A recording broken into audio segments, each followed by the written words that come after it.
بسم الله الرحمن الرحیم. د مثلثاتو د درسونو په ادامه راځو. بل درس ته د کوټرمینال زاویو د مثلثاتي نسبتونو ترمنځ اړیکې. په تیرو درسونو کې ما تاسو ته ویلي وو چې کوټرمینال زاویې هغه زاویو ته وایي چې په ستندرد حالت کې دوهمې ضلع یو پر بل منطبقي. لکه په دې شکل کې چې تاسو وینئ الفا او تیتا کوټرمینال زاویې دي. په دې درس کې به تاسو دې خبرې ته متوجه سئ چې کوټرمینال زاویې خو یو له بلې سره مساوي نه دي، اما نسبتونه یې مساوي دي. د کوټرمینال زاویو نسبتونه ولې مساوي دي؟ تاسو دې خبرې ته ډېر توجه وکړئ. د مثال په ډول په دې شکل کې تیتا زاویه او الفا زاویه یو د بل کوټرمینال دي. یوه نقطه مو پر دوهمې ضلع انتخاب کړې ده د پی په نامه. فرض کړئ دا نقطه مالفې دي 4.3. د اختیاري زاویې د نسبتونو د درس له مخې د دې نقطې د ټاکنې په اساس که چیرې زه تاسو ته ووایم چې د اکس قیمت یې مساوي په 4 راځي، یوه نقطه چې مو انتخاب کړله اکس وای زموږ لاسته راغله اکس 4 او وای 3، او که چیرې اوس نو موږ تاسې شعاع پیدا کړو یا شعاع ویکتور، هغه مساوي راځي په اکس مربع جمع وای مربع تر جذر لاندې. قیمت گذاري وکړئ اکس 4 دی او جمع وای 3 دی مربع او بالاخره دا 25 تر جذر لاندې رالی 15. اوس نو پر دوهمې ضلع موږ تاسې یوه نقطه انتخاب کړې ده اکس وایو آر لرو، او اوس نو موږ تاسې ویلي وو چې ساین عبارت دی د وای پر آر څخه. اوس دې خبرې ته توجه کوئ، ساین وای پر آر دی د دواړو زاویو دوهمې ضلع منطبقې دي. کله چې ما دا یو ټکی انتخاب کړی دی هغه د دواړو زاویو پر دوهمې ضلع واقع دی. نو که چیرې زه د دې ټکي په اساس باندې نسبتونه لاسته راوړم، هغه هم د تیتا نسبتونه راځي هم د الفا. یعنې که چیرې زه ووایم چې ساین د تیتا وای پر آر دی او د وای قیمت لرو 3 د آر قیمت لرو 15، او که ووایم چې ساین د الفا دا خو هم وای پر آر دی او د دې وایو آر هم 3 او 15 دي، نو تاسې وګورئ چې دواړې زاویو نسبتونه یو له بل سره برابر راله. ولې د کوټرمینال زاویو نسبتونه برابر وي؟ ځکه چې موږ نسبتونه د دوهمې ضلع باندې د یو ټکي له مخې پیدا کوو او د دوی دوهمې ضلع منطبقې دي. نو کله چې پر دوهمې ضلع یوه نقطه انتخاب کې د دواړو یا د 3 سورو یا د 4 سورو باندې واقع ده، نو د هغه نقطې په اساس چې ته نسبتونه پیدا کوې دا د ټولو کوټرمینال زاویو نسبتونه همدا دي. دا درس واقعا ډېره ګټه تاسې ته لري. مثال په ډول ګورئ 10 درجې زاویه او 390 درجې زاویه دا دواړه یو له بل سره کوټرمینال دي. نو د دغه خبرې په اساس که چیرې زه وایم چې د 10 درجې زاویې ساین 1/2 دی، نو کولی سم دا هم ووایم چې د 390 درجې زاویې ساین هم 1/2 دی. یعنې تاسې متوجه سولئ چې د کوټرمینال زاویو نسبتونه برابر وي. نو موږ تاسې خو د 0 درجې 45 درجې 10 درجې 80 درجې 90 درجې 180 درجې او 270 درجې موږ د دغه نسبتونه حفظ کړي دي. نو تاسو فکر وکړئ هر یو یې بې شمېره کوټرمینال لري، نو د دغه د نسبتونو له مخې موږ تاسې د بې شمېره زاویو نسبتونه په اسانۍ سره لاسته راوړلی سو. کله چې تاسو ته یو څوک یو زاویه درکړي دومره یې معلومه کړئ چې د کوټرمینال، البته هغه کوچنی کوټرمینال یې چې موږ تاسو په تیر درسو کې ورته لومړني جهت لرونکی ویلی وو، دومره پیدا کړئ چې د ده لومړني جهت لرونکې زاویه کومه یوه ده. چې لومړني جهت لرونکې زاویه دې پیدا کړله، د لومړني جهت لرونکې زاویې نسبتونه د هغه زاویې د نسبتو سره برابر دي. دلته ګورئ یو مثال هم راغلی دی، د 1010 درجې زاویې مثلثاتي نسبتونه پیدا کړئ. دا داسې یو زاویه نه ده چې موږ یې نسبتونه حفظ کړي، خو زه یو کار کوم د دې کوچنۍ ترینه کوټرمینال پیدا کوم. د ده کوټرمینال چې هره زاویه راغله په دې اوس موږ پوهیږو چې د کوټرمینال زاویو نسبتونه برابر دي. زه اول د دې کوټرمینال پیدا کوم 1010 درجې زاویه. لومړني جهت لرونکې مو څنګه پیدا کوله؟ که په درجې تقسیم په 380 که په راډیانې تقسیم پر 2 پای. او اوس 3 وارې انتخاب کړئ 3 0 0 3 شپږ 18 3 3 9 یو حاصلو دا یې 10، او بالاخره پاته څو راله 10 درجې. اوس ګوري دا باقي مانده مو یاده کړې لومړنۍ جهت لرونکې زاویه ده. نو دا په دې معنا ده چې 1,110 درجې د 10 درجې سره کوټرمینال ده. نو کله چې دوی دواړې زاویې یو له بل سره کوټرمینال وي، چې دوی کوټرمینال دي، نو د کوټرمینال زاویو نسبتونه برابر دي. نو په اسانۍ سره د 1,110 درجې نسبتونه داسې پیدا کوم. وم د 1,110 درجې ساین د 10 د ساین سره برابر دی. هر نسبت یې یو د بل سره مساوي، او د 10 ساین خو موږ زده کړي چې 1/2. کوساین د 1,110 درجې دا مساوي دی د 10 د کوساین سره، او د 10 کوساین خو نو زموږ زده دی چې جذر 3/2. تانجنت د 1,110 درجې دا د 10 د تانجنت سره برابر دی، او د 10 تانجنت خو 1/3 یا ناطقه بڼه جذر 3/3، او 3 نور خو د دې 3 معکوس راځي. مثال کوسیکنت 2/1، سیکنت 2/3، او دا 3/3 یا جذر 3. په دې شکل باندې د کوټرمینال زاویو نسبتونه برابر دي. راځم بلې موضوع ته چې د تیتا او منفي تیتا زاویو د مثلثاتي نسبتونو ترمنځ اړیکې. د تیتا او منفي تیتا زاویو د مثلثاتي نسبتونو ترمنځ اړیکې. دې درس څخه زموږ تاسې هدف څه شی دی؟ موږ په مثلثاتو کې هم مثبتې زاویې درلودای سو، هم منفي. اوس که چیرې دا کم نسبتونه چې موږ تاسې یو تعداد زاویو ته زده کړي دي، لکه مثال په ډول باندې 10 درجې و، 45 درجې و، 60 درجې و، 90 درجې و، همداسې یعنې بې له صفر چې مثبت و منفي نه لري، نور خو ټوله زاویې هم مثبت لرلی سي هم منفي.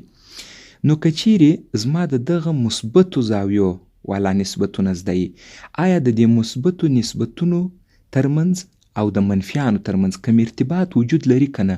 چې زه د مثبتو نسبتونه زده کمه، بیا د اړیکو په مټ باندې، د اړیکو په اساس باندې د منفیانو د په اسانۍ لاسته راوړم. البته دا موضوع بیا په ډیرو برخو کې نور هم استعمال لري، دا ډیره مهمه موضوع ده.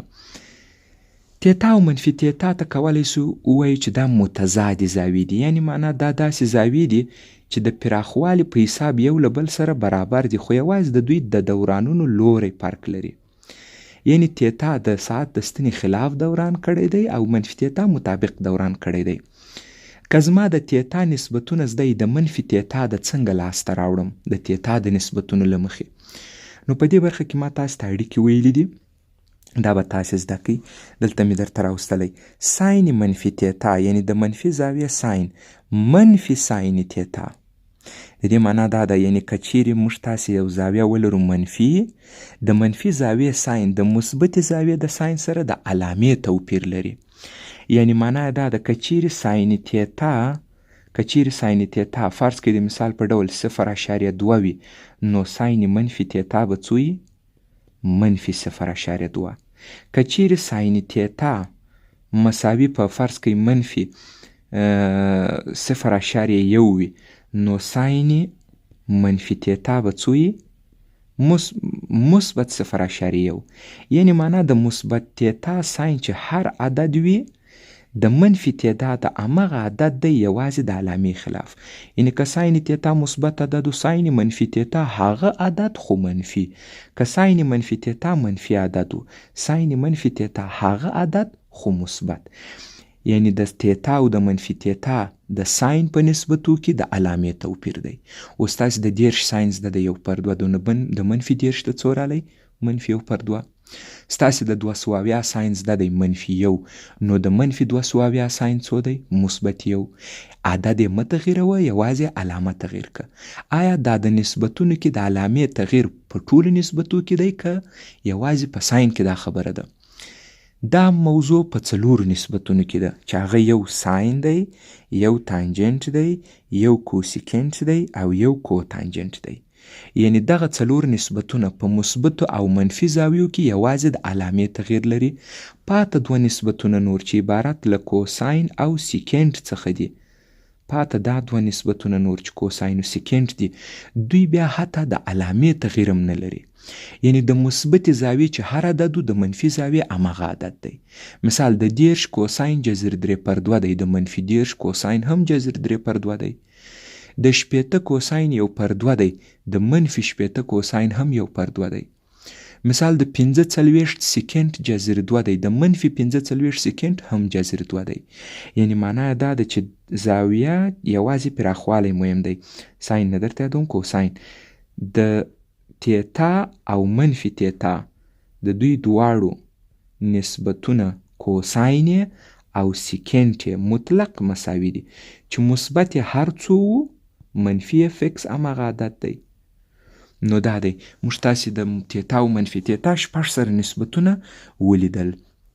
په ساین، تانجنت، کوسیکنډ او کو تانجنت کې یوازې د علامې توپیر، په کوساین او سیکنډ کې د علامې توپیر هم وجود نه لري. نو دا رقم د کوساین منفي تیتا، ساین منفي تیتا، منفي ساین تیتا، تانجانت منفي تیتا، منفي تانجانت، کوسیکنت منفي تیتا، منفي کوسیکنت، کوتانجانت منفي تیتا، منفي کوتانجانت. خو کوساین د منفي تیتا د کوساین تیتا سره او سیکنډ د منفي تیتا د سیکنډ تیتا سره برابر دی. که چیرې موږ تاسې د یو زاویې نسبتونه زده یي، د هغه منفي والا نسبتونه یې څنګه لاسته راوړای سو؟ موږ وایي ساین، تانجنت، کوسیکنت، کوتانجنت یې د علامې تغییر لري، کوساین او سیکنډ یې د علامې تغییر هم نه لري. مثال د یو سلاتیا کوساین څو دی؟ منفي 1. د منفي یو سلاتیا څو دی؟ هم منفي 1. یعنی که د مثبت د هر عدد د منفي بالکل همغه عدد، خو دا خبره یوازې په کوساین سیکنډ کې. خو په تانجانتو، کوتانجنتو، ساین او کوسیکنډ کې چې د مثبت زاویې نسبت هر شی وو، د منفي د هغه خلاف دی. او بل موضوع دا ده چې همدغه اړیکې هم بیا تاسې باید زده کړئ. ځینې وختونه موږ غواړو چې دا منفي تیتا په مثبت تیتا بدله کړو. نو په یو ځای چې زه ساین منفي تیتا ولرم، کولی سم دا د هغه محاسبې کې ایسته کړم، پر ځای چې شي ولیکم منفي ساین تیتا. یعنې دا معادلې هم تاسې په یاد ولرئ. په دې اړه یو مثال فکر کوو لرو. د منفي 10 درجې یا منفي پای پر 6 راډیان زاویې مثلثاتي نسبتونه پیدا کړئ. زموږ خو نو د 10 درجې نسبتونه زده دي، د منفي 10 څنګه پیدا کوم؟ مثال اول راځم، ساین منفي 10 درته پیدا کوم. ساین منفي 10، اوس نو د تیتا پر ځای 10 راغلی دی. ساین منفي 10 اړیکه باید ستاسې په یاد وي. ساین منفي 10 منفي ساین 10. تر دې ځای چې مخته رالی منفي په خپله ساین 10 موږ په یادو کړی دی چې څو دی؟ 1/2. کوساین منفي 10، کوساین منفي 10 اول اړیکه وکاروئ. یعنې دا داسې شکل لري کوساین منفي تیتا. کوساین منفي تیتا مساوي په چی شو؟ کوساین تیتا، یعنی کوساین 10. او کوساین 10 مو حفظ کړی دی چې جذر 3/2. تانجنت منفي 10، تانجنت منفي 10 درجې اړیکه څنګه وه؟ تانجنت منفي تیتا چې شو؟ منفي تانجنت تیتا. نو دا لیکم منفي تانجنت 10.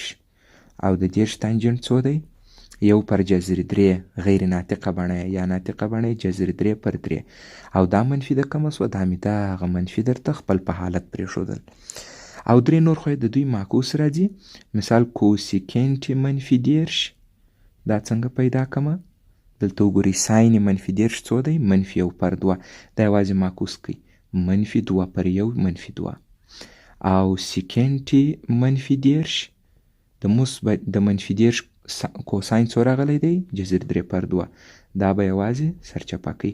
او کوی چې نه سرچپه کوم نه غواړم محاسبه یې کم، نو دا خو هم محاسبه لري. کوتانجانت به درته کار کم. کوتانجانت منفي 10 درجې دا مساوي کیږي په منفي کوتانجانت 10 درجې. منفي په خپله کوتانجانت 10 څو دی؟ جذر 3. دا مې پیدا کوي. دا و د مثبتو او منفي زاویو د نسبتونو ترمنځ اړیکې. ساین، تانجنت، کوسیکنت، کوتانجنت د منفي او مثبتو زاویو د یوازې د علامې تغییر لري. کوساین او سیکنت د علامې تغییر هم نه لري. دا و د دې موضوع